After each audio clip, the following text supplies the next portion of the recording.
Today we learn what makes D20 Modern's vehicle movement rules just an absolutely perfect dumpster fire.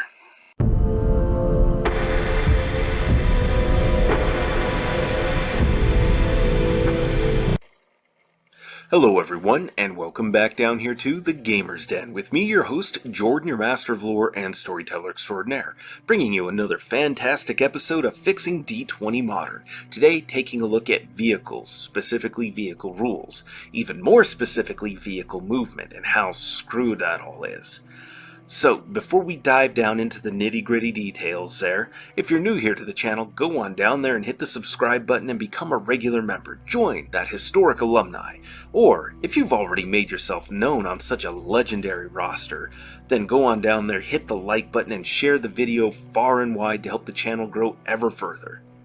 But now, with all that done, we'll dive right on into this and get going.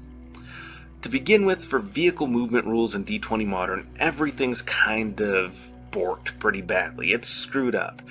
It's vague, while still trying to be specific, but it's locked into a system that just doesn't accurately reflect movement very well at all.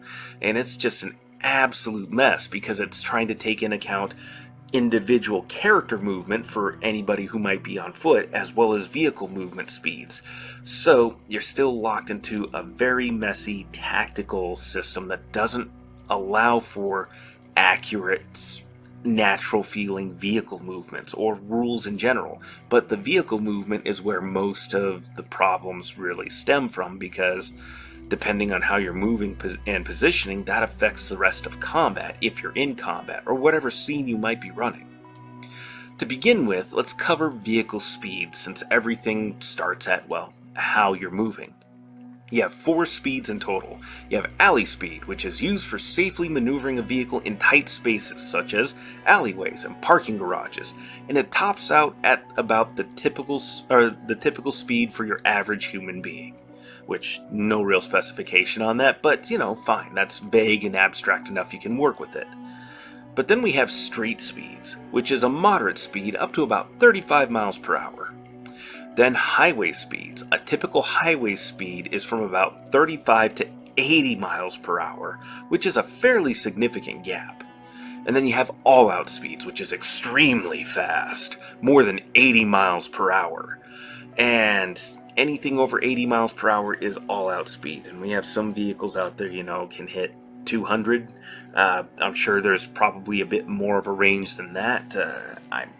Maybe I'm exaggerating things, but yeah. Anyways, you get the point. The point is, all-out highway speed and street speeds have some pretty major gaps and jumps between them, and that's not great. And plus, none of this gets translated very well with the specifics for vehicle movement, not just the speeds. As an example, from the core rulebook here, we have the Ducati 998R, a racing bike. Its movement is 370, or 37 squares. Defense of 10, hardness of 5, hit points of 18, medium-sized vehicle, purchase DC 27 with a restriction of license, so it's a +1 modifier there. Driving and movement is still handled with the grid system, so 5-foot grids when you're accounting for individual character movement, but it gets wonky when you add in vehicles. This makes it difficult to reflect any accurate movement with any kind of terrain, obstacles, etc., because the vehicle sizes are not the same size as the individual characters, but they are supposed to occupy a larger space, but depending on what you have on the board, it just really starts to get screwy very fast. And players must declare their movement category when they're driving. This affects the amount of movement they can take in a round and the difficulty of stunts or maneuvers, which, okay, fine, that all makes sense. Driving is also a move action at any speed, but here's the thing with that. You can take 2 major actions like that in a round, so a move action or an attack action, 2 attacks, or, a full round attack if you have multiple attacks, or double movement. So how much of the movement squares get divided up depending on what of the 4 movement speeds you're doing, and how does that translate when you're doing a double move action? There's a lot of math there that does not get described very well, and also it does a lot to slow the game down when you consider that different vehicles are capable of moving at different speeds, and it's not great. It gets messy pretty fast. And then we come to the two scales of vehicle movement, character scale and chase scale. For character scale, normal character movement is in 5-foot squares. Movement is counted from the rear along with any pivoting for turns. Multiple vehicles can't be in the same square because then they've crashed, they're melding and crumpling into one another. But then you have the chase scale, and for chase scale, every single square on the grid now counts for 50 feet, and two vehicles can occupy the same square. They're counted as starting off as 20 feet from one another for the purposes of calculating ranged attacks. And particularly large vehicles might occupy more than one square in this case. So, certain kinds of tanks, APCs, or long-haul trucks, semis and the like, or 747s, those kinds of things would occupy more than one 50-foot square.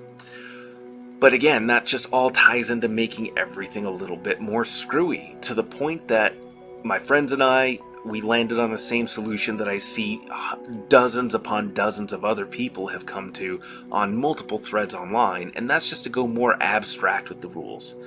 I was lucky in that many of my friends were mechanically inclined, or at the very least into cars, having grown up in or around a lot of shops, and we were able to kind of parse things out and figure out, a fairly abstract kind of case-by-case basis, depending on what vehicles were present and what modifications were had and what stunts were being performed, if any, to help figure all of that out and make something that was a lot more fun than just trying to figure out how to get the grid movement to sync up with character positioning and movement, especially as magic and other things got involved.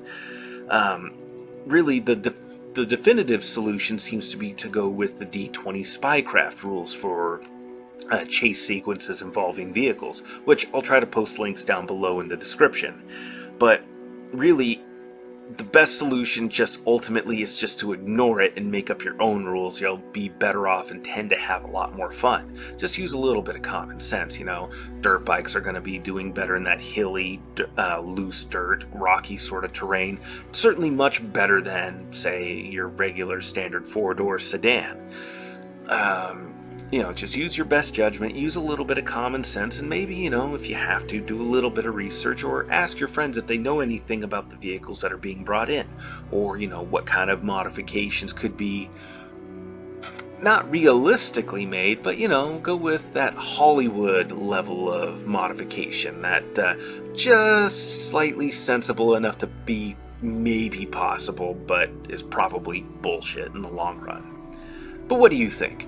Go on down in the comments below and let me know your thoughts. Are there any homebrew rules that you've used for vehicle movement? Share below and let's engage in the discussion. And if you enjoyed today's video, go on down there and hit the like button, or hell, even if you didn't like it, hit dislike and let's go on with this anyways. And if you haven't done so already, go on down there and hit the subscribe button and join us here at the Gamers Den. Be notified the next time we upload more great content to the channel. But with that said, I've been your host, Jordan, your master of lore and storyteller extraordinaire. Thank you all so very much for your time, and you all have yourselves a good night.